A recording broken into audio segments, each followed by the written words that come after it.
Well, hey there, greetings and salutations, everybody. Welcome back to the channel for this special Guardians of the Galaxy Volume 3 completely open spoiler discussion where we're going to talk about Guardians of the Galaxy Volume 3 and all of its gory details. Now, listen, guys, in case that didn't give it all away, this is an open spoiler discussion. If you have not yet seen Guardians of the Galaxy Volume 3 and you don't want to know what happens in it, just add this video to your favorites list and come back a little bit later and visit it once you have.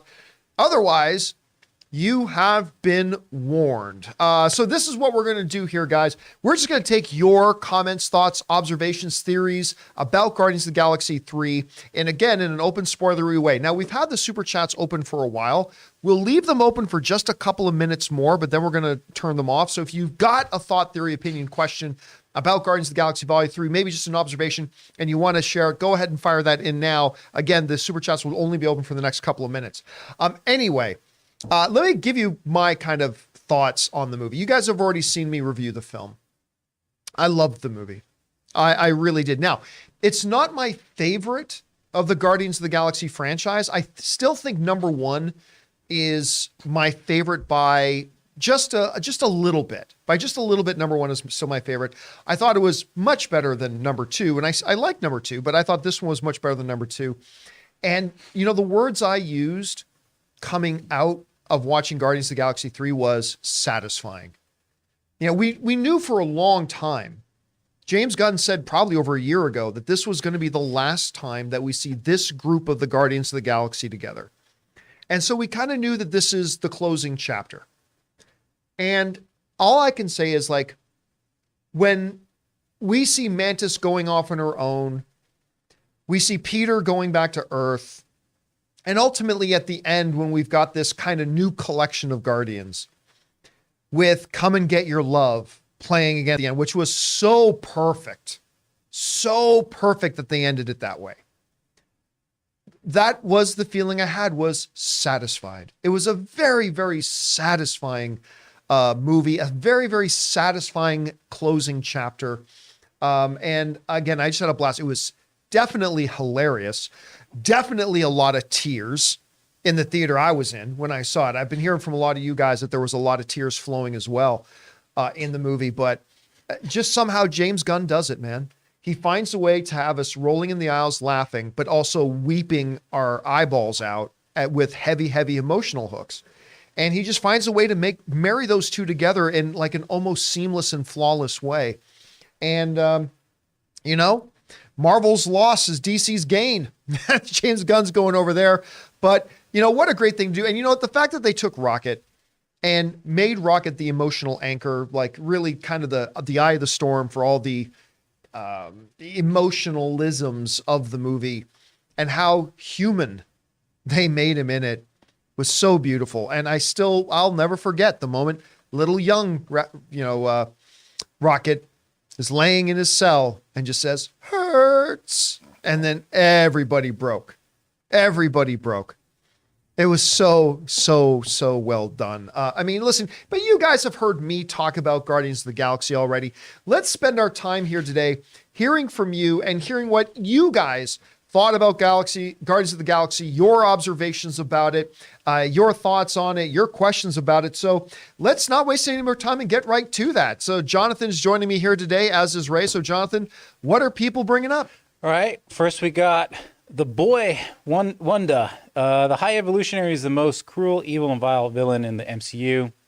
There was nothing redeemable about him, in my opinion. When Rocket's first words were "hurts," I almost lost it. The hallway fight was elite. Hallway fight was fantastic. That is the set piece of the movie. And what's really great about the hallway scene and that fight in there is that every single member of the Guardians got their moment to shine, to show off their special finishing moves, if you will, if it was a video game. And you know what? Here's the thing about High Evolutionary. What really, when you think about it, it's not that he's evil. It's not that he's any one of 1,000 different things.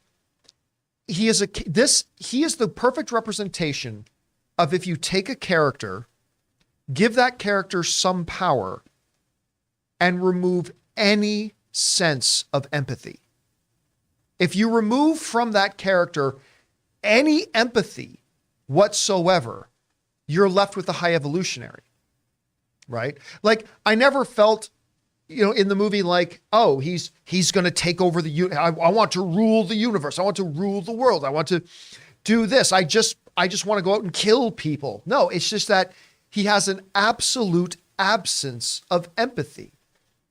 So he can be sitting there and having this great little conversation with young little Rocket. And remember that conversation we saw with him and young Rocket, that was actually kind of endearing for a minute. But because he lacks absolutely any empathy at all, Rocket, this little creature he's talking to him is no more than a rock sitting on a sidewalk. He has zero empathy. So it's like, so he can be having this conversation with him and then next going, oh yeah, we don't need that anymore. Incinerate it. You know what I mean? It's a fabulous look at that. And I thought that was really well done. All right, what's next? Ooh, wrong one. All right. The boy Wanda is back. I hope Marvel looks at the writing in this movie and shows it to Waldron and Loveness to let them know this is how it's done. Well, I mean, look, those are two professional writers, and here's the thing that still gets me about it. Like, yes, this movie was a very well written movie.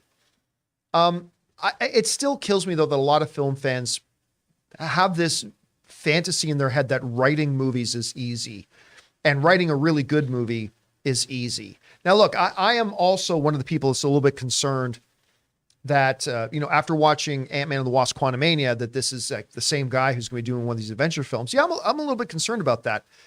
But, I mean, they're professional writers. They're going to do the best that they can. Ultimately, it's going to be up to Kevin Feige to read the script and say, okay, this is good enough or this is not good enough. So I'm going to put a lot of that on him as well. So, hey, listen, we've seen lots of writers. Because writers are like anybody else. They have good days at the office and they have bad days at the office. I've seen lots of writers where, the previous movie they had done wasn't so hot, and then the next movie they did was practically Oscar worthy. So let's hope it's the latter instead of the former. All right, what's next? All right, Walter White Walker writes, real Deadpool Vanessa vibes with Rocket's quote-unquote death. Yeah, I mean, I couldn't have been the only one that thought that was a direct lift from Deadpool 2, right? Like it was the exact same thing. Wade thinks he dies and he's talking to Vanessa, and that's where he really wants to be, is with Vanessa. And then Vanessa says, but it's not your time yet. And that's exactly what they did in Guardians of the Galaxy. So I'm glad I'm not the only one who caught that a little bit. All right, what's next? All right, we've got Jeffrey Pemberton who writes, was I the only one that thought Gamora was going to save Peter at the end, just like he saved her when she was stuck in space? Missed opportunity, in my opinion. No, I think it would have been too cliche. I think that would have been a little bit too cliche. Listen, I'll tell you straight up. I actually thought they were killing Peter. I did too. Yeah. When his face popped up, I was like, oh, I think. Yeah. And by the way, if his face is doing that, his brain is doing that too. And he really would be dead. But okay, we'll put that aside for a second. No, they actually convinced me for a minute that he was going to die. And then of course they had, Warlock come out and save him. And that was fine. But no, they convinced me. But the only thing I didn't like about it, though, as I was watching the movie, I was okay if Peter died. I mean, this is the climactic ending to the Guardians of the Galaxy saga, all that kind of stuff. But I remember thinking to myself, are they really going to kill him, though, for going back to get his Zune?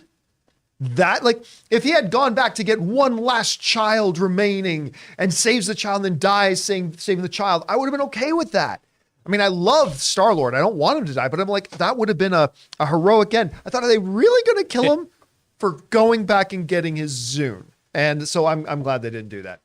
All right, what's next? All right. We've got Noor Kambaj who writes, great film, although I was surprised none of the Guardians died. The team itself did, as we know it.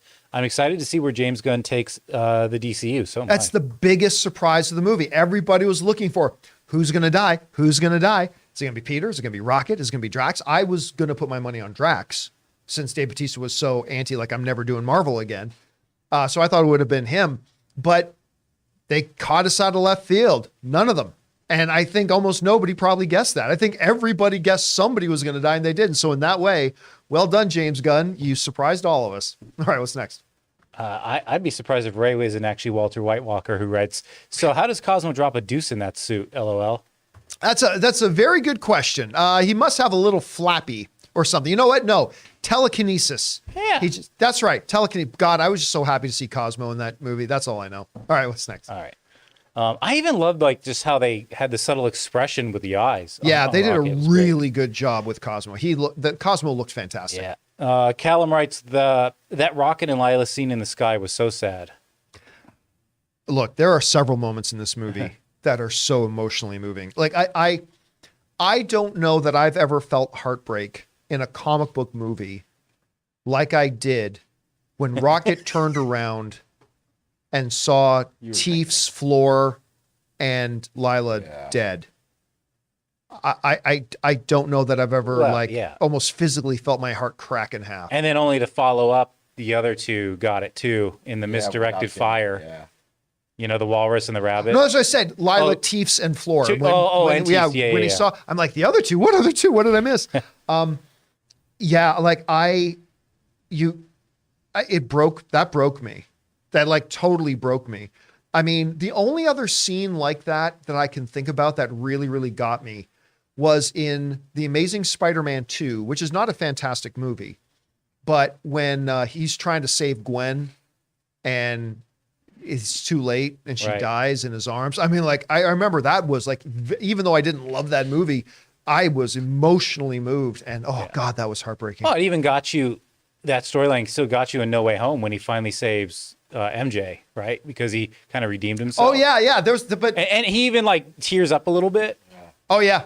Yeah, absolutely. That was I think a lot of that was clearly fan service. Yeah. But it serviced me just fine. But it was well used fan service. Yeah, absolutely. Okay, what's next? All right. Let's see. We did that one. Yeah. Okay. So Walter White Walker's back, and how about that Eagly cameo? Sly James Sly. I missed that. Was Eagly in this? Now, for those of you who don't know, because maybe you didn't watch the show, Eagly is the pet and best friend of Peacemaker in the Peacemaker series. I mean, did you catch something that I didn't?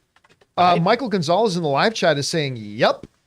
Although Colonel Saunders is saying it's a modified Eagly. Okay, but no, now I'm gonna have to go back and watch it again. And this time, maybe when they were running out, right? The animals, or maybe when they were checking out the cages. Oh, that's when they were jumping from the evolutionary ship into nowhere. When you first go and see the cages. I think that's probably where it was. It was probably when he was jumping from one into the next. That would be interesting. All right, what's next? All right, Gabe Campbell writes, just saw it yesterday, absolutely loved it. That hallway fight was so damn cool, and I've always been obsessed with the way James Gunn moves the camera during action sequences. Now, I'll be honest with you. I don't know if that's James Gunn or if that's his second unit director. Yeah. A lot of times in a lot of action films, second unit directors will deal with action scenes and stuff like that. Well, not all the time. So and a cinematographer. You think he would have had that idea in his head, and then the person actually executed no, it? Don't get me wrong. It all would have been storyboarded and planned out in advance. But then the actual placement of the camera here, like that's sometimes the director, sometimes that's the cinematographer, sometimes that's the second unit director. But the common theme though is that I love the way James Gunn does his action sequences. Yeah. And which is funny because before Guardians of the Galaxy, he was never known for his action sequences, but he's pretty darn good at it. There's even just subtle, like I noticed, wrong one. Subtle things when they're just having conversations, there's subtle camera motions that I was like, wow, this is very different, you know? Yeah. All right, we've got Walter White Walker. Would have been cringe fun if Groot said family. I'm not going to lie to you. I half expected it. At the end, when we actually get to hear him as the audience, we are now like the Guardians and we get to hear and understand Groot. And he said, I love you guys. You could hear his voice too. You totally heard Vin's voice. But as soon as we saw his movement suggested he was about to speak, I would have bet 100 Canadian dollars that he was about to say family. Under the same movie studio, yeah. Yeah, I mean, if it was under Universal for sure, but I swear I thought, because listen, they did the joke in Shazam 2, right? Because he's sitting there, Shazam's sitting there with, why am I freezing on the actress's name? Helen Mirren. He's sitting with Helen Mirren, who is in the Fast and the Furious movies, and he makes the Fast and Furious joke, because it's all about family, right? So when Groot started to move, you could tell he's about to speak. I would have bet real hard Canadian currency that he was about to say family, or you're my family, or something like that. And I think, as cringy as I admit it would have kind of been, I think it might have been a little bit of a missed opportunity. All right. What's next? And I got what you said about Bebop and Rocksteady. I was like, that would. Oh yeah, once you saw the movie, yeah, this is totally Bebop and Rocksteady. All right, Sam Fisher writes, I really like this movie. I love that James Gunn leaned into his horror roots and that High Evolutionary was basically Dr. Moreau. Oh, totally. Actually, I ran into, coming out of the theater that I saw it in, a bunch of viewers of the John Campea Show stopped me, and one of them kind of did that direct mention, was the Isle of Dr. Monroe, right? It's like, that's totally kind of what this is. Now, they really changed High Evolutionary from the comic books. Mm-hmm. Like, for those of you who don't know, I mean, we did an editorial video on High Evolutionary, but like in the comics, High Evolutionary is a human Earth dude, right? And this is totally different. He just visited Earth once, but yeah, it totally had those vibes. And you know what? There was even a little bit of Slither in there. Mm-hmm. There's a little bit of Slither, which is my favorite James Gunn movie, but I think that's a really, really perfect observation you made. All right, what's next? Okay, we've got Elizabeth Hirado, who writes, as someone who is a huge fan of Florence and the Machine, Gunn placing Dog Days Are Over at the end of, to me, was perfect. She also posted her reaction when she heard the song in the film. Oh, no, really?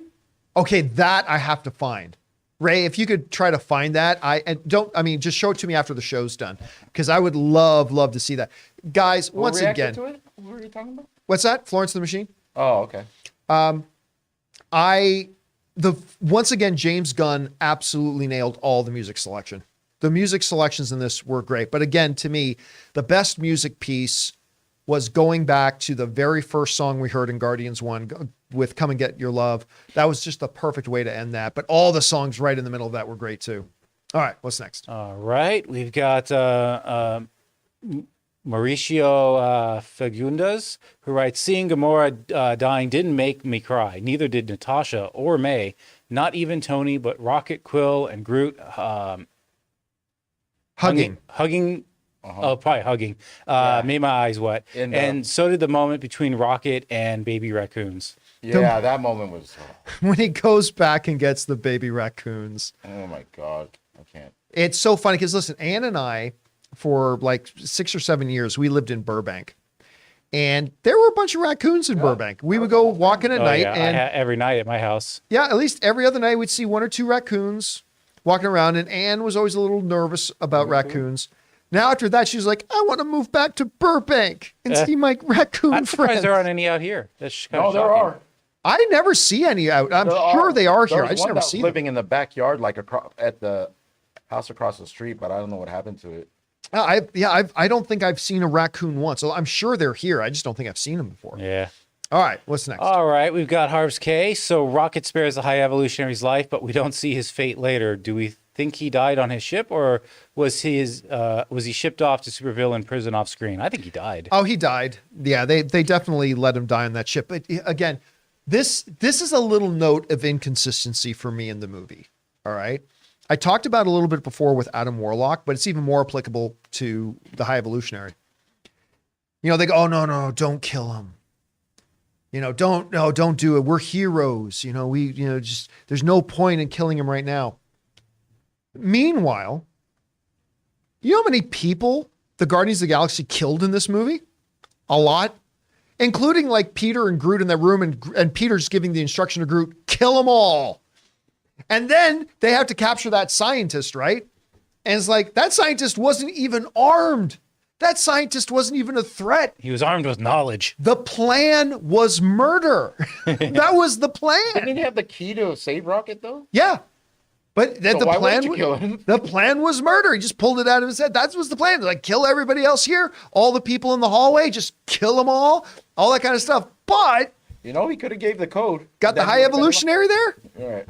Yep. No, let him live. No, don't. Let's not do that. Or what always got me was with Adam Warlock. Adam Warlock, who literally showed up at the beginning of the movie and nearly killed Rocket. Like he was on life support most of the movie because of that. And they're killing all these other people, but, you know, Groot shows up and it's like, everyone deserves a second chance. Like, come on. I'm good with that. I just wish the movie was a little bit more consistent with that. That's all.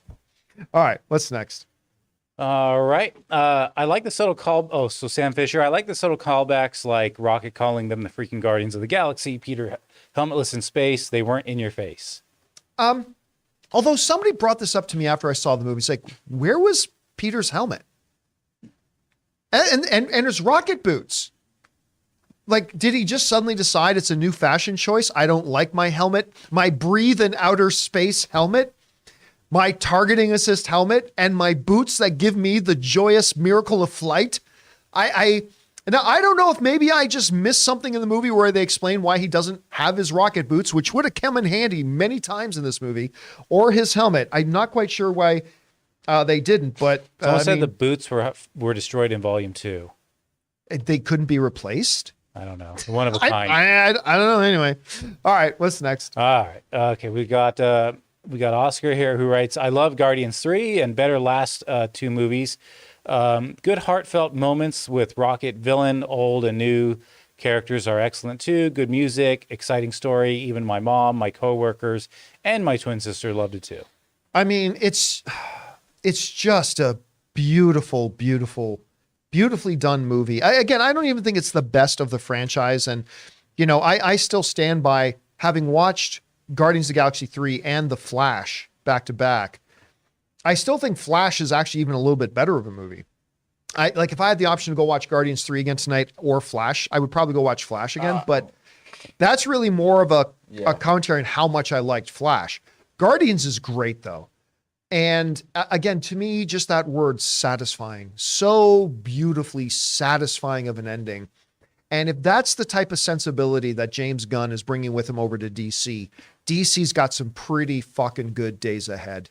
Like some really, really good days ahead. So let's keep our eyes on that. All right. What's next? All right. Hitchcock is the GOAT writes, the door's now open for Peter Quill to be an Avenger. True, but they're going to have to do something, right? Like, at some point, my prediction is his part celestial DNA is going to reemerge. Because I don't think Peter's just another average dude can just show back up on Earth and like, I'm an Avenger. I think at some point they will say something happens that reawakens his part celestial DNA, all that kind of stuff. So yes, it totally opens the door for him to be an Avenger. I love the fact, by the way, I thought it was very telling, but I also really liked it that the movie didn't end with the Guardians of the Galaxy will return. It ended with Star-Lord will return. Right. And I really, because I love first of all, I love Chris Pratt, but I love Chris Pratt particularly in this role as Star-Lord. And and you're right. I think we're going to see it. He'll definitely be in Avengers. Interesting too. They didn't say Peter Quill will return. They said Star-Lord. Star-Lord. Yeah. And was it Star-Lord or was it the infamous or the famous or the whatever? Legend. The legendary Star-Lord. The legendary Star-Lord will return, something along those lines. All right, what's next? All right, Oscar is back and writes, my mom was shocked and cried for Lila's death. It broke her. Oh, listen, I'll tell you, sitting in the theater, it wasn't just Anne. Like, first of all, when the word hurts came out, you heard, but oh my God, yeah. That scene though, where Lila, Teefs, and Floor die. I'm that is one of the most impactful moments I've ever seen in a comic book movie. I mean, it's just that fucking rabbit. It's just like like they did such a good job making sure that Floor kind of represented everything that is sweet and innocent. Like Floor, the little rabbit, was like the embodiment of innocence, right? And then turn around and see was gunned down. It's like, like I could feel the air leave my lungs. You know what I mean? Oh, it was horrible, but beautiful at the same time. It was like stray bullets, right? Yeah, they weren't aiming for them, but yeah, they got hit because they were in the crossfire. All right, what's next? All right, Sam Fisher has a two-parter. Fun fact, Peter's father in the comics is the tyrannical king of Spartax, right? Named Jason, and Star-Lord is actually the name given to the Crown Prince. That's where the granddad's name, Jason, comes from. I think there were a couple of different origin stories. If I'm not mistaken, I think Peter has... I mean, this is true of many, many, many comic book characters where their origin stories have been changed and done a couple of times. I think Peter may have had the same one too, but that thing about Jason, that makes sense. That would make sense. Actually, that's a good thing. That's a good observation. All right, what's next? All right, Oscar writes, the only negative that I have for the film is Adam Warlock. He doesn't do much. It makes me feel pointless for that character being in this movie. I said the exact same thing. My one big critique. Now, the thing about So you spare Adam Warlock and High Evolutionary, but kill everybody else. I mean, that's just like a nitpick. But my one problem with the film, if I had to point to the thing that I thought was the one glaring weakness of the film, it was Adam Warlock. Now, granted, fortunately, Adam Warlock is only the 8th or 9th most important character in the film. I mean, High Evolutionary is a more important character. Star-Lord, Gamora, Nebula, Drax, Groot, Rocket. I mean, so on and so forth. But I thought it was misuse in two different ways. Number one, he really wasn't in the movie much at all, like very, very little. And when he was in the movie, kind of annoying. I mean, I didn't like the way they manifested the character. Now, that's not to say that I won't be interested to see him in the MCU more if they evolve him a little bit. But I agree with you. I thought the one weak link in this fabulous chain that is the Guardians of the Galaxy 3, I thought maybe the one weak link was probably the Adam Warlock character. I agree with that. I think it would have been giving him the spotlight. Too much of the spotlight would have ruined whatever Gunn was trying to do. I think it was like an introductory, so people will know who he is next time if he ever comes on screen. He also, in my opinion, he stood to represent the High Evolutionary as like he's searching for perfection, but he makes mistakes. Like he hatched him early because he got scared, so he hatched Warlock early. So he's very childish, and it also links us to like, oh well, he created this race and whatever. Like I understand there was purposes to it, so I'm not going to say he was useless, but I also understand people's complaints. Now, somebody in the live chat is saying, you guys expect too much out of a comic book character. Well, no, I would suggest you're not expecting enough. Expecting too much of a comic character and forget these are adaptations of that character. Yeah, no, I agree. But all of the characters in Guardians of the Galaxy are just really, sometimes very liberally adapted from the comic book pages. They're not faithful adaptations. None of them are. But that doesn't change the fact that we expect good characters, right? Yeah. We still expect good character. Like High Evolutionary ended up being good character. Totally different from how he is in the comic book. 1,000% different than he is in the comic book. But they still managed to create a good, multi-dimensional character that we got some kind of emotional investment in, even if it's like negative emotion. But I just thought, I felt nothing. So he didn't work for you? Yeah. I actually liked the way he was. Adam Warlock? It was stupid funny to me. I got nothing out of him. It's not. I did, for sure. It's not we saw glimpses of his power, which was great. When he wanted to get something done, like, it was like that. So we could tell how powerful he is. He's just like a baby with powers. He's a baby Captain Marvel. I thought Groot as a baby with powers was more compelling as a character. I think we get the better Adam Warlock if they use him again later on. I agree. I think this was just for him to be a part of something, and I like this movie. I really like. I didn't think there's any problem with any character in it, to be honest. I did like how he was empathetic, unlike his mother or like obviously his creator, in that when you see the repercussions, he overused his power and burned that one dude, and he's like, oh, and then they were like, killed the animal, like, but he has feelings, and you start to see like, oh my god, the High Evolutionary killed my mother, and these have repercussions. Like, he started to get a moral compass. I did appreciate that. See, I never got the sense that he was getting a moral compass at all. I thought he was I thought he lacked any empathy right up until the moment that Groot spared him. But that's just me. That's just me. I do agree with Ray, though, that I think if we do see him back again next time, we'll get a better representation. Because he's like Sentry powered. Yeah. All right. What's next? All right. Sam Fisher writes, I love the High Evolutionary's motivation. Do you? He's created all these species, but the only one to ever have actual intelligence was Rocket and Abomination. Well, no, he had lots of his creations had great intelligence, but none of them had, what would you call it? Original thought. Transcendent intelligence, right? Like, he had transcendent intelligence. Rocket had intelligence that rivaled or exceeded that of High Evolutionaries himself. Yeah. In a way, High Evolutionary was kind of like a Thanos again. Like, in the one sense, Thanos, despite the fact that he was completely evil and committing genocide, but in his own mind, he was the hero because he was trying to save the universe, right? High Evolutionary has a bit of that Thanosism in it, that he's like, I'm trying to create a perfect society. I'm trying to create a perfect world. And in his own mind, that makes him the hero of his own story. That, to me, makes villains rather compelling. is when the villains truly do see themselves as the hero of the story. And I know, don't get me wrong, I don't think High Evolutionary was as good of a villain as Thanos, but that's what I think made him tick and what made him pretty compelling as a villain. The whole time, because you're talking about Thanos and I just kept thinking, like, what is the High Evolutionary's thoughts on Thanos and wanting to wipe out half of his species? And there obviously must Some have reference been, would have been nice. yeah, because there had to have been conflict. Meanwhile, Kang is watching all this. This was just kind of going through my head, you know? All right, what's next? All right, we've got Ethan Holgate. I teared up on the scene where Rocket discovers all the baby raccoons in a cage, sees and just seeing him grab them all, and he knows what he'll do. He knows what he'll do to them. Yeah. Well, I mean, he was taking them off because the ship was going to explode. They were going to die. But I mean, they were just so cute. I'll tell you what. I've always kind of thought raccoons were cute. I've always kind of liked them. Until I watched some videos of, like, I saw a couple of videos where people, like, a bird made a nest in somebody's home, so they put in a camera so they could watch the bird raising their little baby birds. And then all of a sudden, a raccoon comes busting in the thing and tears the birds apart. Yeah, I mean, raccoons can be, if they're hungry, they can be terrible. Oh, yeah, but hey, they're just like any other creature, right? They got to eat. I get it. Yeah, all right, tear what's you next? apart.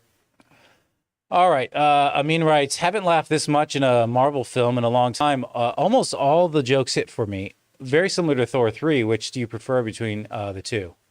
So Ragnarok or this? I'm going to give the nod to Ragnarok. I mean, Ragnarok is a top 10, but I mean, I listed this off before. Ragnarok to me is a top 10 comic book film of all time. Guardians of the Galaxy, I don't know if it's a top 10 of all time. It's certainly high up there. I love this movie, but I think I'll slightly give the edge to Thor Ragnarok. Ever so slightly, but I'll give the edge to Thor Ragnarok. All right. I mean, it's definitely better than Thor Love and Thunder. Okay. Like, that one's easy, but I'll give the slight edge to Ragnarok. All right, what's next? All right, Sam Fisher writes, I really like how this movie leaned into the fact that everyone thinks Peter is an idiot, like with the impassioned speech and trap face-off moments. Yet he's always right. And yet he's often right.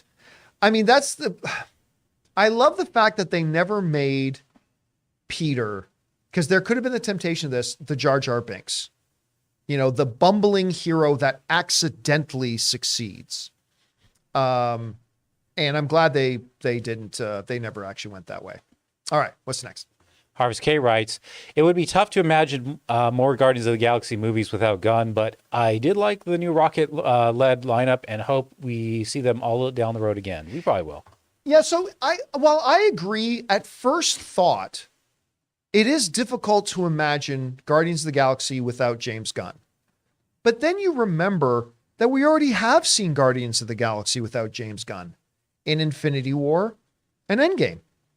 And they were still great in Infinity War and Endgame. James Gunn had kind of set the template for what they are. And then other directors, in this case, the Russo brothers, were able to come in, pick up that template, and use those characters with their template in something else. And so since we've already kind of seen it done, even though I hear a lot of people saying, and my first thought was, man, it's impossible to imagine Guardians of the Galaxy without James Gunn. But I thought, well, you know, we have seen the Guardians of the Galaxy without James Gunn. You know, as long as you get in directors who know how to take the template that exists and build upon it rather than just change it all up, I think they could still be fine. And you know what one of the things I really liked about this movie was, even though it gave you that ending, whatever, I would be fine if this was the last Guardians movie I see for the rest of my life. Like, it ended that well for me. I was satisfied. Like, you know what I mean? Yep. Yeah. Like, I could just imagine them fighting other things in my Right, head. you don't I don't have need to to be see it there. on screen. You Yeah. know what? But I'd be lying to you if I didn't tell you I want to see Cosmo. I want to see more Cosmo in action. Oh, we also saw Guardians. I don't know. Did you already mention that? Guardians in Thor 4, too? Not just Endgame? Oh, that's true. Yeah. I mean, not much of Not them, but we much. did get a little of them in Yeah. Thor 4. I would also say this. The new iteration of Guardians of the Galaxy Yeah. are a more powerful group Oh, than yeah. the first iteration. Like Cosmo by himself. And then on top of Cosmo, Adam Warlock. Yeah. And Once now which- you've got a Kraglin who has mastered that arrow. Mm-hmm. And then on top of that, you've got Arnold Schwarzenegger Groot. I mean, you're talking now about a group where Rocket is probably the least powerful out of it. And then who knows what that little girl can do. Yeah. So I mean, you could arguably say that Guardians of the Galaxy group might be able to take the original Guardians of the Galaxy group in a fight. Yeah, and they also could call backup and get Drax and what's her name? Nebula. Yeah, Nebula as backup. They're if they still had there to. on Nowhere. Yeah. All right, let's do one more, then we'll take a break. All right. Sam Fisher, I want that picture at the end of the credit. Oh, yeah. At the end of the credits, framed and Gunn nearly got me with the deaths of Peter and Rocket, nearly. You're talking about with the new group of Guardians at the end? So in the credits, do you remember they were almost like rock stars and they're like sitting against a wall? Oh, and yes, like leaning yes, on Quill yes. And yeah. Yeah. It was like a behind the scenes picture, right? But listen, there were a couple of deaths that I thought were impending. Obviously, we've already talked about Peter. They got me. I mean, I thought Peter was going to die in that scene. I knew Rocket wouldn't die, right? Because the whole synopsis of the film was the Guardians race against time to save their friend. So I knew that Rocket wouldn't die. But there was a moment there that I thought Mantis was going to die. There was that moment when Nebula was trying to take control of the ship that I thought she was going to die. I thought Nebula was going to go down with the ship there. So I thought she was going to die. I thought there. so too. I thought that was going to be the death there. Yeah. There was a moment that I thought Drax might die. Like they knew that all of us in the audience were going to be looking for which one of the Guardians are going to die. And they almost like gave us this little tease with every single one of them. So they handled that very well. All right, guys, listen. We've got a bunch more to get to here, but before we do, we're going to take just a quick moment here and thank the sponsor of our video right now, the wonderful folks over at Manscaped. We want to thank the sponsor of today's video, Manscaped. Summer's coming. Are you ready to unveil your beach bod? Manscaped is here to ensure your body is ready for the wild with their game-changing full body grooming and hygiene products. It is time to get ready for summer by going to manscaped.com for 20% off plus free shipping with the code Campea. Guys, I've been using Manscaped products for a while now, and I love starting every day feeling cleaner, fresher, and way more comfortable. Manscaped is dedicated to helping you increase your confidence and level up your full body grooming game with the Performance Package 4.0. The kit comes with the Essential Lawnmower 4.0, waterproof cordless body trimmer, and a ton of other liquid formulations to round out your grooming routine. Inside the Performance Package, you'll also find the Manscaped Crop Preserver Ball Deodorant and Crop Reviver Ball Toner, an anti-chafing ball deodorant and moisturizer because we know how painful chafing can be when you're wearing your bathing suit all day. And no one likes nose hair, so their package also comes with the Weed Whacker 2.0. You also get 2 free gifts, the Shed Travel Bag, a $39 value, and the patented high-performance reduced chafing Manscaped Boxers. Get 20% off plus free shipping when you go to manscaped.com/Campea and use the code Campea. That's 20% off plus free shipping at manscaped.com/Campea and use the code Campea. Trim your chesticles with the besticles. And thank you to our friends at Manscaped for sponsoring this episode. All right, guys, with that down, we still got a bunch more questions from you. Let's get back to it. So what do we got up next? All right, Amin writes, am I the only one who thought Adam Warlock's pet thing looked like a loath cat from Star Wars Rebels? That's exactly what I said to Ann. I thought it was, what's his name again? A loth cat, whatever it is. Yes, you are not the only one. I 100% thought the exact same thing when I saw it. Well, I mean, there's definitely some Ravagers that I'm like, those guys look like they could have been in Mandalorian. So. Oh yeah, absolutely. All right. So Tahir Rahim writes, so glad the spoiler review is finally here. Who is your favorite Guardian and favorite Guardian villain? I still think my favorite Guardian villain is Ronan the Accuser from the first one. I think that's still my favorite villain that they've done. Favorite Guardian is Peter. I mean, that changed though. In Guardians of the Galaxy 1, Drax was my favorite Guardian. My one critique of the Guardians franchise as a whole has been the devaluing of Drax. Because like in the first movie, he's Drax the Destroyer. And he's not dumb. He's just, literal. Like metaphor is not something his people understand. He's not stupid. And he is like, people tremble at Drax the Destroyer, right? And then as the movies progressed, he just kind of got dumb. And I mean, even in Guardians of the Galaxy 2, he doesn't even have a fight. Like, think about that. A character called Drax the Destroyer doesn't have a fight in Guardians of the Galaxy 2. Now, even though he's kind of dumb, I loved him in the holiday special. I like completely, but I would say I kind of wish that. So anyway, it went from being Drax to Peter. Peter ended up being my favorite Guardian. All right, what's next? All right, we've got Sam Fisher, who writes, I love that when Nebula pointed out that Drax and Mantis were useless, it took no time to prove her wrong, but it was done naturally. Yeah, I mean, one of the things that I appreciate about the movie a lot was that the dynamics of real relationships comes out.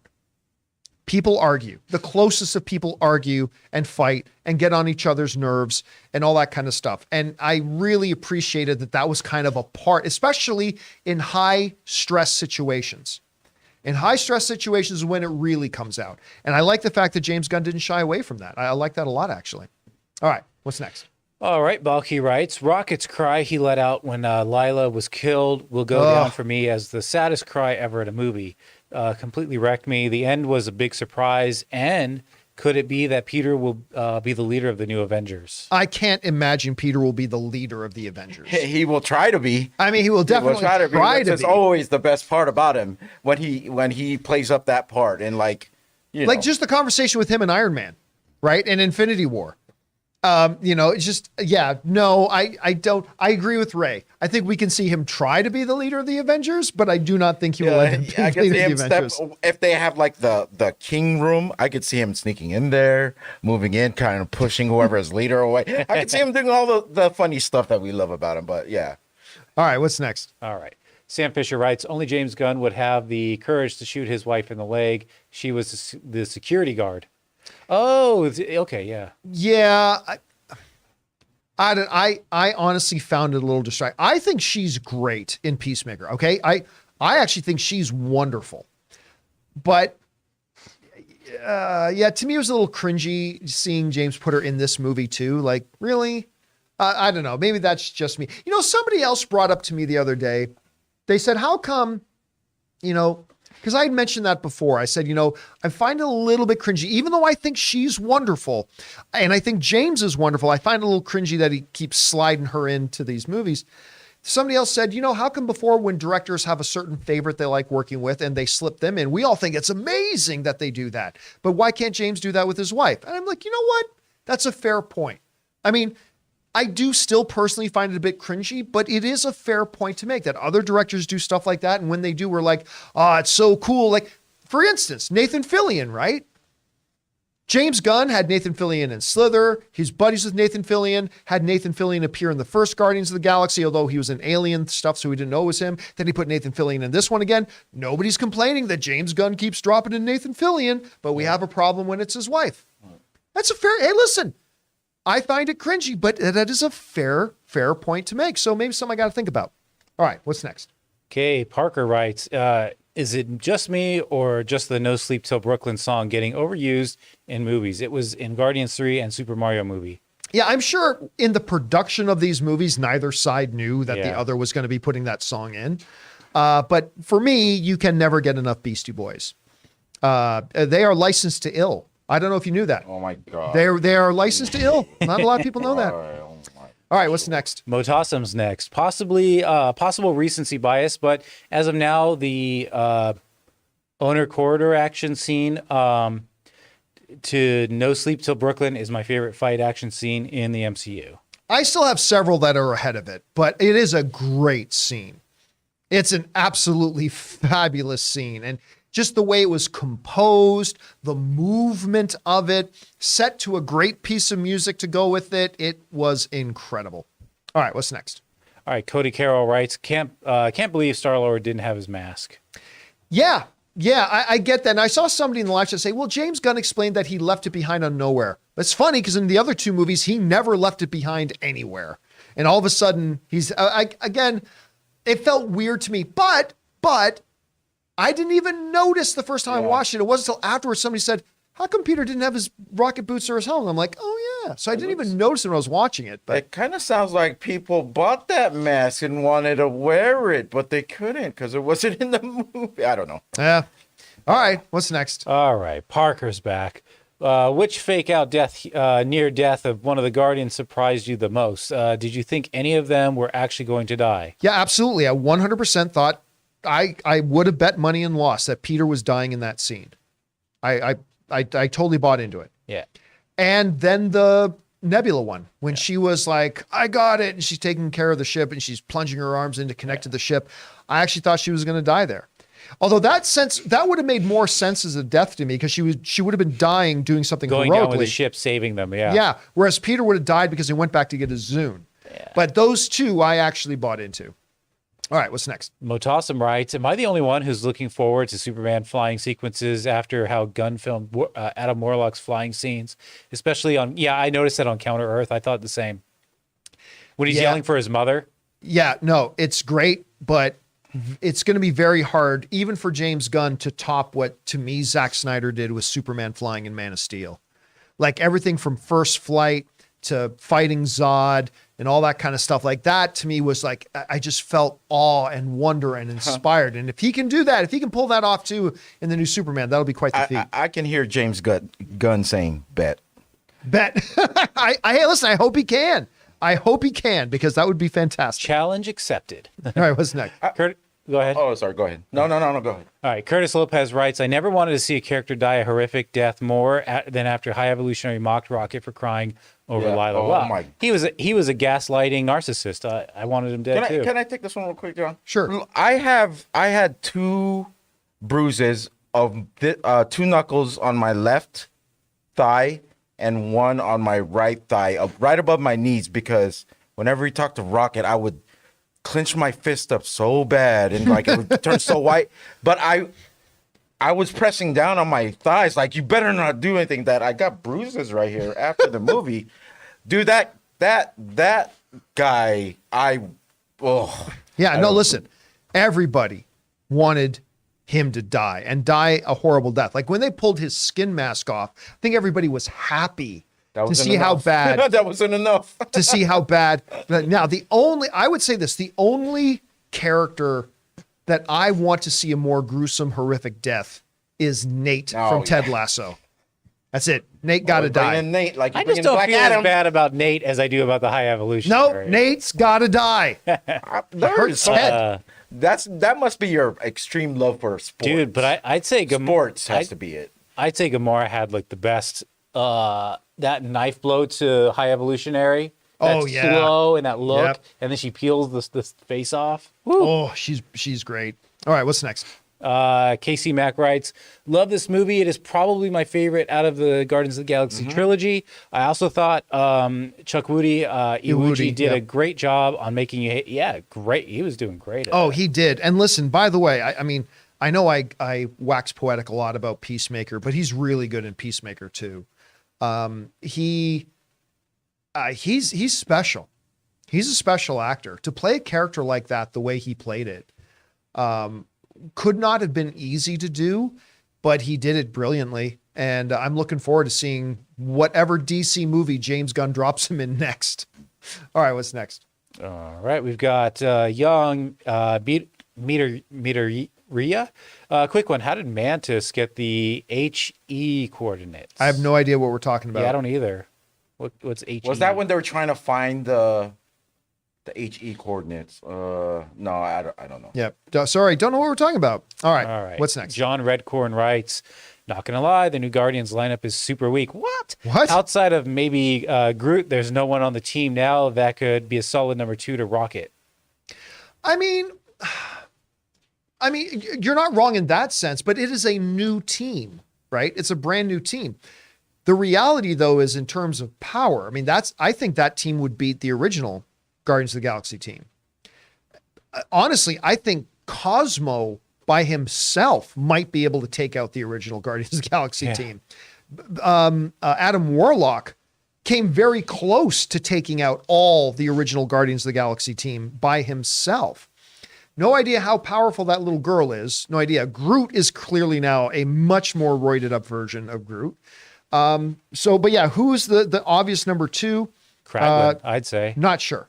But you know what? To be honest, I don't think the Guardians team was ever about putting powerful people together. Just a different sorts of personalities and characters that Cohesiveness. everyone Oh, could attach 100%, themselves absolutely. to. But if So- you're going to be the Guardians of the Galaxy, there has to be a power level to some degree, right? Right. All right, what's next? All right, Fangblaze71 writes, Adam instantly trying to reason with Gamora when she threatened to kill the animal was so funny. Don't be rash. Yeah, okay. You know, I think that's the one moment in the movie that I thought, that's clever, that's funny. Like that came out of Adam Warlock. I could have done without Adam Warlock for most of it, but I think that's a good observation. I think that was the one good one. All right, what's next? All right, my five-head writes, always loved Rocket, but Volume 3 made him my favorite MCU character. I had a traumatic childhood, and I also struggle with mental illness, so Rocket, as a character, is very relatable. Well, There is something, you know, I talked to Ann about this when we came out. There's a great scene in I believe it's the first Guardians of the Galaxy movie, when they're in a bar and Drax and Rocket start to get into a fight. And Drax is like, he has no respect. And Rocket's like, this is true. He called me a thing. Whatever. And he's like, I didn't ask to be torn apart and put back together again. Like all this kind of stuff, right? Watching this movie now, this is one of those rare things where watching this movie makes one of the previous movies even better. Because I went back and I watched that scene now knowing what has happened to Rocket. Now having seen what happened to Rocket. And now you go back to that previous movie and that previous scene when because Rocket is very guarded. So obviously he was drunk, so he's letting his guard down. His emotion was coming out. And then you watch that scene now from Guardians 1, having seen Guardians 3, it makes it like triply powerful, like triple the power. It's amazing. Yeah. All right. power. I had always understood it like Tripow. he had no memory of that, until this, So it really does, you're right, it does add a lot more weight to Yeah. it. All right, what's next? All right, Drax's dad's story was so heartwarming from Fangblaze71. Where he, Where they're like, you're not a destroyer, you're a dad. Oh, him. I thought, yeah, wait a yeah. minute. They didn't talk about Drax's dad. Yes. Again, I don't like the path they took of him being an idiot, but that whole thing, that line was beautiful. You're not a destroyer. You're a father. You're a dad. And again, that is something that you can go back to that original movie too. Like when Rocket is talking to Drax, oh, boo-hoo, my daughter is dead. We've all got dead people. And again, now when Rocket says that, we know he's talking about Teefs and Floor and Lila and all that kind of stuff. But it just makes that whole thing even richer. And to think about, because that was always in the movies, his driving motivation. Yeah. Vengeance for his daughter. Yep. Right. And to come that back around that, look, at your heart, you're still a dad. You're a father. You care. And I thought that was beautiful. So even though I didn't really like the way they handled Drax in the final two movies as a whole, the fact that they brought it to that moment was a beautiful and satisfying moment. All right, what's next? All right, Fangblaze71 is back. What do you think future plans for Star-Lord are? I think somebody else, I've had people asking me, when do you think we're going to see Star-Lord next? And I think somebody who wrote in a little bit earlier nailed it. I think it's going to be Avengers. I don't think we're going to see Star-Lord again until Avengers Kang Dynasty. I think we will see him there.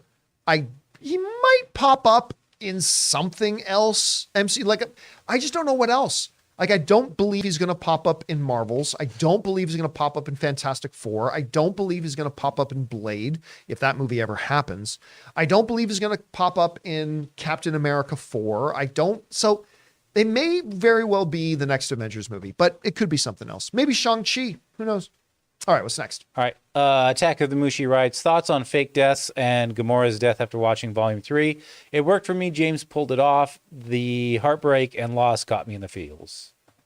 The one reason that I'm going to give Marvel, because I'm normally very, very hard on them for the fake death stuff in this movie, it was because it was directly connected with the audience's expectation that one of them was going to die, right? And that's how they surprised us. Like, it's different than in, say, like Captain America, Winter Soldier, when they do the fake death with Nick Fury, right? Or they've done the fake death with Thor like 3 or 4 times where, oh, he's dead. And then 2 minutes later, no, he's not dead. That sort of thing. They've done it over and over again. And it usually drives me crazy when Marvel does it. But the fact that James Gunn used that against us here. I actually thought it was pretty clever. I thought it was well done. All right, what's next?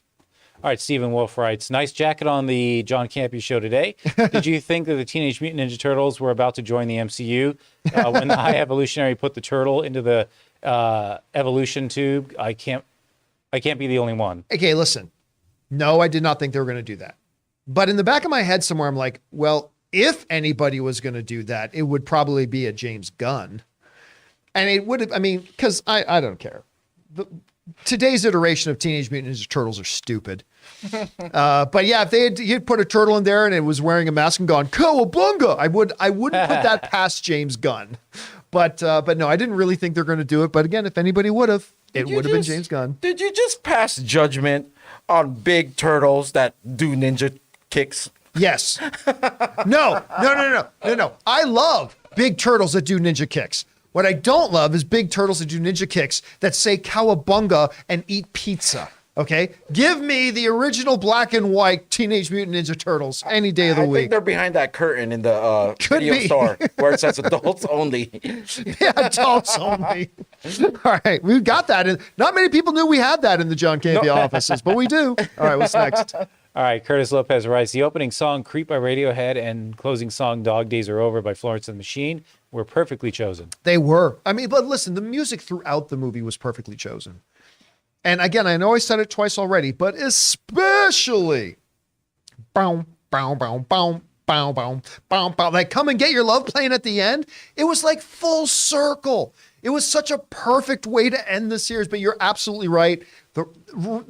As they have in all the Guardians movies, always the right music choice thread. They did such a great job with that. Yeah, fun fact that Come and Get Your Love plays in our adult only section too here. Oh, it's 24/7 as a matter of fact. There's a little sensor on the door as soon as you open the curtain. Bow, bow, bow, bow, bow. All right, what's next? Get your movie. All right, Johnny Got Lost writes, I like that they didn't take the easy way out and reunited Gamora and Peter.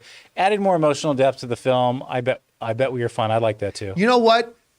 Because I bet if you had gone to 500 people walking into the theater to watch Guardians of the Galaxy and you did a poll, do you think Peter and Gamora are going to end up together at the end? I bet you 90% would have said yes, because that is the stereotypical cliche thing to do. They're going to rediscover their love. That would have just been there. I would have been like, okay, her fake death was stupid then, because now like fake death was stupid. At least her not remembering Peter and like being like a completely different person.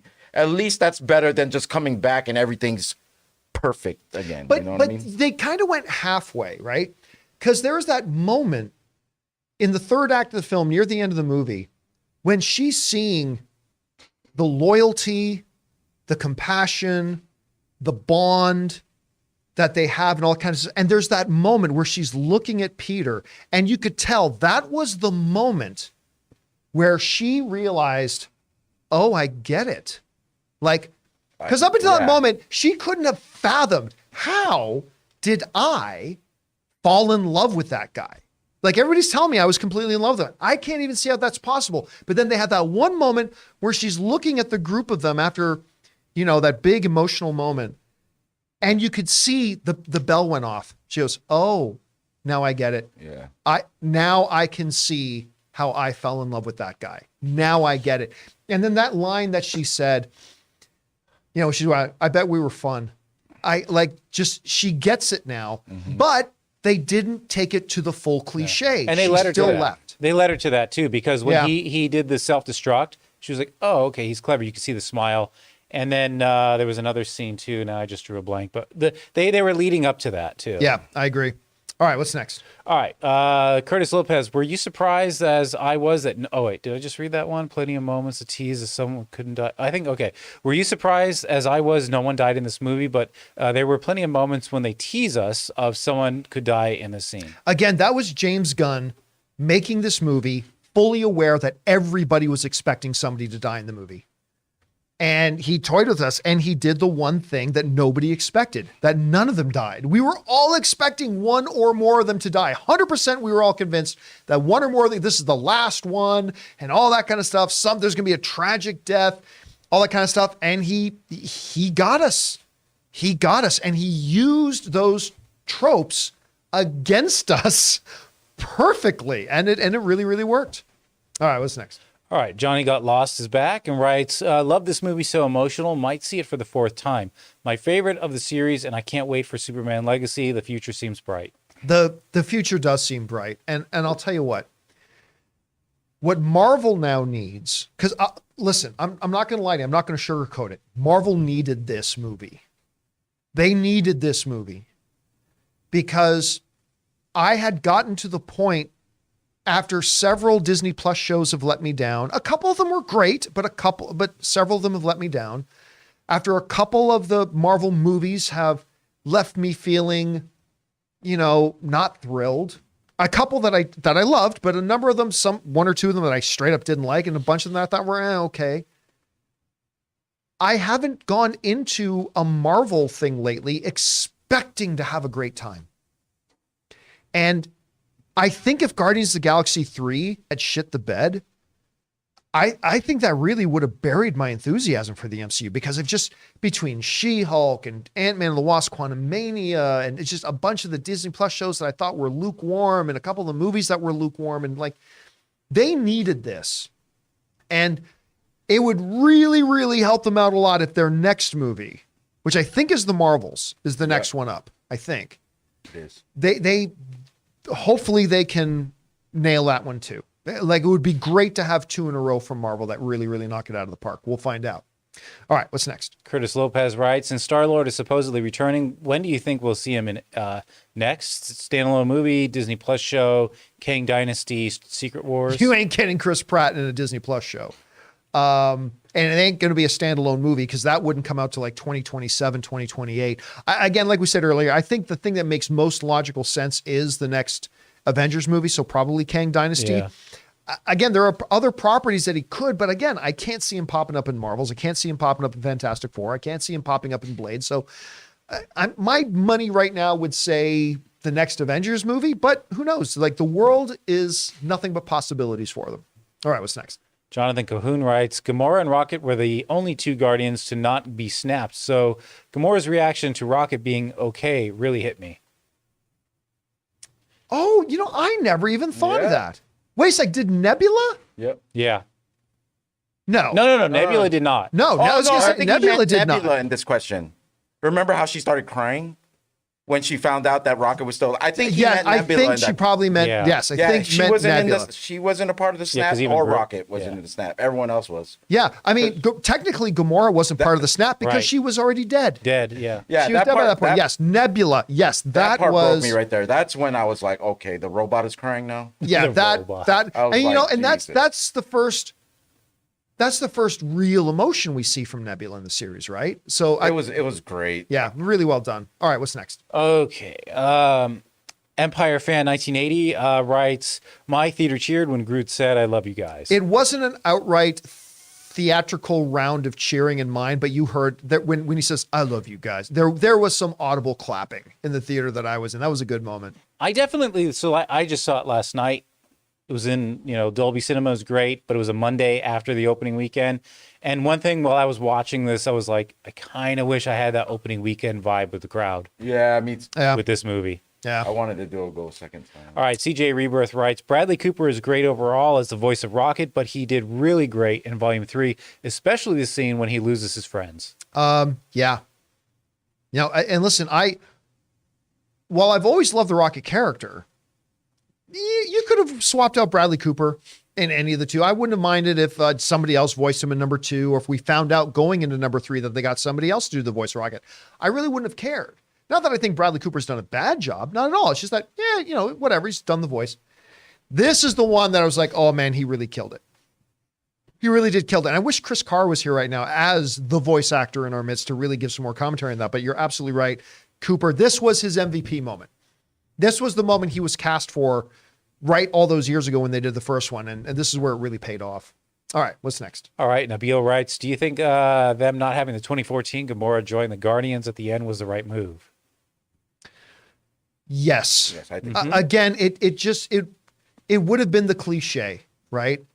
And the fact of the matter is, not only was she, now this was it's still her, right? This is still the Gamora that would eventually go on to fall in love with Peter. But not only was she from a few years earlier, she has not been with them this whole time. She's been off having other experiences and doing other things. And again, I love the fact that they brought it halfway. Yeah. That they get to the end of the movie and she realizes, oh, now I see. Yep. I would probably fall in love with this guy. I get it now.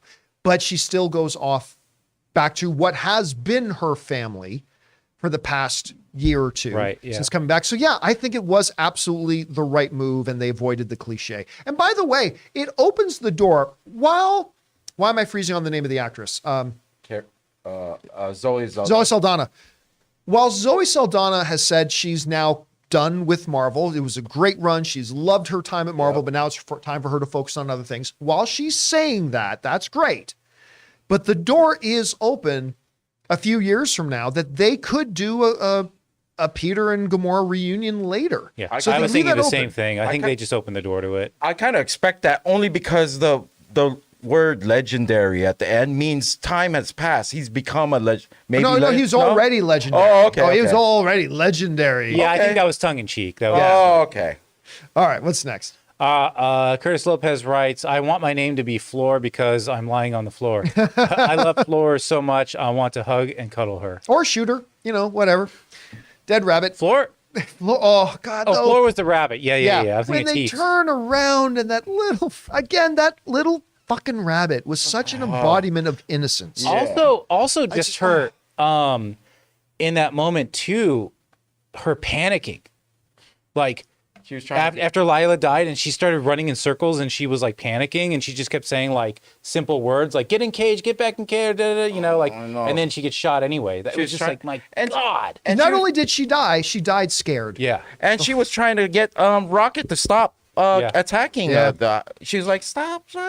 Like, oh my God. It's so some of the heartbreaking. imagery in this movie, like, man, if there's some kids that watched it, I hope they were able to stomach it. Somebody asked me after seeing the movie, do you think it's okay? This is an okay movie for kids? And I'm like, oh, you know what? I'm not sure. Yeah, I don't know, It man. depends on your kid. It's Floor. Just looking at Floor myself, sometimes I was like, oh my God, just imagining what they did to her to put her in that predicament. It's just not a good imagination. Some things that kids should be thinking about in their head. Yeah, it's up to you, and you know your kid better than anybody, but I don't have a good answer for it. Yeah. All right, what's next? All right. Curtis Lopez writes, oh no, I just read that one. Richard Soroke, retconning the Sovereign as the, see, this is also HE is high evolutionary. Oh, guys, okay. please do not write in abbreviations. Please don't do that. It causes confusion. Okay. Anyway, now what is he asking? Retconning the Sovereign as the High Evolutionary's creation made no sense, as he's admittedly struggling with creating a race that is capable of creativity. They're not that creative. No. It's more than that. I mean, even the world, even on other, what did they call it? It wasn't Other Earth, was it? What it was called? I think it was Other Earth. Just Other Earth? Okay, sure. Like there was art on the wall, and there was television shows and all that kind of stuff. Counter Earth is what it was called. Counter Earth. It was Earth from like the 80s. Yeah. So, I mean, all these beings were capable of creativity, but he's talking about a transcendent kind of creativity, a transcendent type of intellect. Because even those two children near the end, he goes, these creatures can do all this, and yet they can't come close to what Rocket did, right? And so it was that transcendent kind of thing he was looking forward to them getting. And even, Goldie Face Race wasn't it. They just weren't it. Goldie Face Race. What's next? Sure, they appreciate All right, I think this is our last one here. Tracy Dale, I love the ending. Where am I? I love the ending. I love that they didn't kill off any of the main characters, but you got more of the band is breaking up feel. So fitting. Yeah, I agree. I mean, it felt like they came to the end of their road. And yet, see, this is what's beautiful about the ending of it, is that it wasn't just them going, I'm done. It was Mantis realizing she's got a new path she needs to start. There's stuff she needs to do. Her whole existence has always been about ego, and now with the Guardians. And she's got to do something else. It's time for Drax to finish his cycle of vengeance, and he can go back to being a dad. It's about Nebula reclaiming her quote unquote humanity. It's about Peter getting back to Earth and closing chapters and stuff like that. Like, I love the fact that it wasn't just ending. It ended because other paths and other stories were beginning. Yeah. And the fact that James Gunn was able to do that in such a creative way as both the writer and the director of the film, I thought it was beautiful. I thought it was just absolutely beautiful. And guys, that's a great point for us to end this open spoiler discussion about Guardians of the Galaxy Volume 3. Just I dare I say, a perfect ending to this story. I don't know how you could have ended Guardians better than this. They surprised us. They avoided some cliches. There was great laughs, great excitement, great tears. I mean, it was just a beautifully, beautifully, beautifully done thing. And now we just have to wait till 2025 and see what James Gunn has for us next when he does Superman Legacy. Anyway, guys, that will wrap it up here for our open spoiler discussion. Thank you so much for being here and joining us. A big special thank you to all you guys who sent in those super chats. Number one, because you give us great fun things to think about here about Guardians of the Galaxy Volume 3. But number two, you supported our channel as you did it, and all of us involved here at the show.